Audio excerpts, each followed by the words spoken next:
कहिए कि भारत में इस्लाम आक्रांताओं के साथ आया, ये तथ्य झुठलाया नहीं जा सकता। ये लाइन है भागवत साहब की। तो भागवत साहब को मैं करेक्ट कर दूं कि इतिहास का ज्ञान बढ़ा लेना चाहिए। जो बचपन से शाखाओं के बाद में, विकिर के बाद में होने वाली चकल्लस से जो ज्ञान आपको मिला है उससे आगे बढ़ें, थोड़ा सा अपने ज्ञान को विस्तृत करें। और मेरा सुझाव है कि थोड़ा वक्त निकाल कर, महाराष्ट्र से गुजरात बहुत दूर नहीं है, उनको गुजरात चले जाना चाहिए। और वो बड़ा आसान रास्ता मैं आपको बता रहा हूँ। भावनगर है गुजरात में, वहाँ पे घोंघा है, वहाँ पे एक ये मस्जिद मैं आपको दिखा रहा हूँ स्क्रीन पे, ये मस्जिद देख आनी चाहिए। ये मस्जिद हिंदुस्तान के इतिहास की बहुत महत्वपूर्ण मस्जिद है। और ये जब आप आक्रांताओं के आने की बात कहते हैं, महमूद गजनवी के आने की बात कहते हैं, तो उसके आने से भी 300-400 साल पहले से ये मस्जिद खड़ी है। ये मस्जिद उस ज़माने से इस भारत की धरती पर है, हमारे भारत की धरती पर है, जब मोहम्मद साहब जिंदा थे। ये उस समय की मस्जिद है।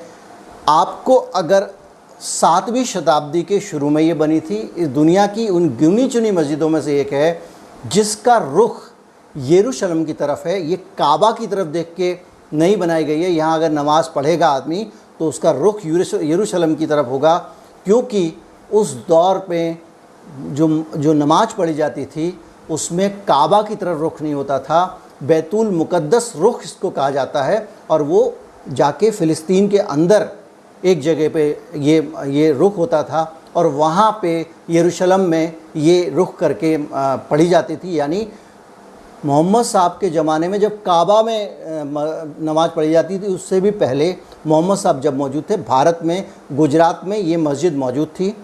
और मैं आपसे निवेदन करूँगा भागवत साहब, कृपया इस मस्जिद को देखाएं, थोड़ा इतिहास का ज्ञान दुरुस्त होगा।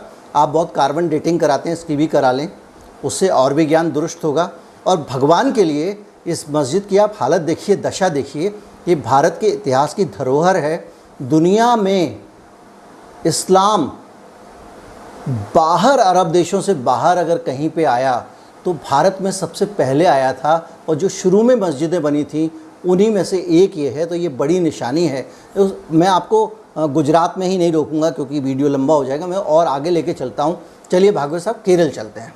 केरल में मैं आपको लेके चलता हूँ उसी दौर, उसी 7वीं शताब्दी में आपको एक और मस्जिद मिलेगी जिसको कहते हैं प्राचीन मस्जिद है, और इसका नाम है, केरल के कोंडगलूर तालुका है, कोंडगलूर तालुका, वहाँ के मेथला गांव में ये मस्जिद आज भी है। इसका नाम है चेरामन जुमा मस्जिद। इस मस्जिद को बड़ी अच्छे से वहाँ मेंटेन किया गया है, लोगों ने इसका ख्याल रखा है। ये गुजरात में नहीं है, गुजरात में मेंटेन नहीं हो रही है, केरल में हो रही है। ये मस्जिद भी उससे भी पुरानी है, उसी दौर की मस्जिद है। और इस मस्जिद को 629 सन 629 में, आज सन 2100 है, इसे 629 में इसको बनाया गया था।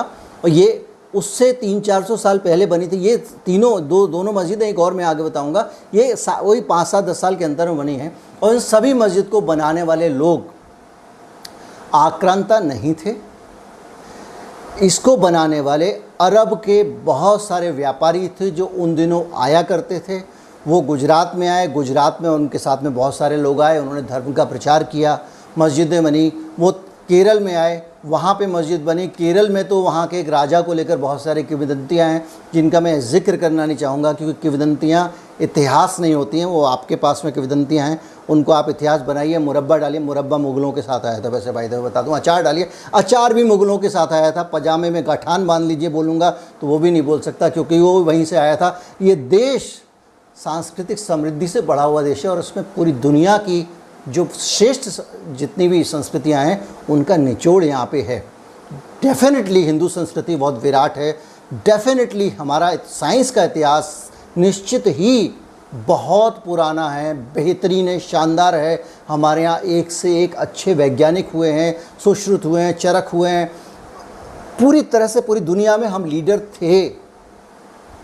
लेकिन अब हमारे यहाँ उस पद्धति से इसलिए सर्जरी नहीं होती क्योंकि हम लोगों की पूरी ऊर्जा प्रतिक्रिया में खर्च हो रही है, उनके साथ उसके काम को आगे बढ़ाने में खर्च नहीं हो रही है। ये मस्जिद जो है उस वक़्त इसलिए भी इम्पॉर्टेंट है कि उस वक़्त वहाँ से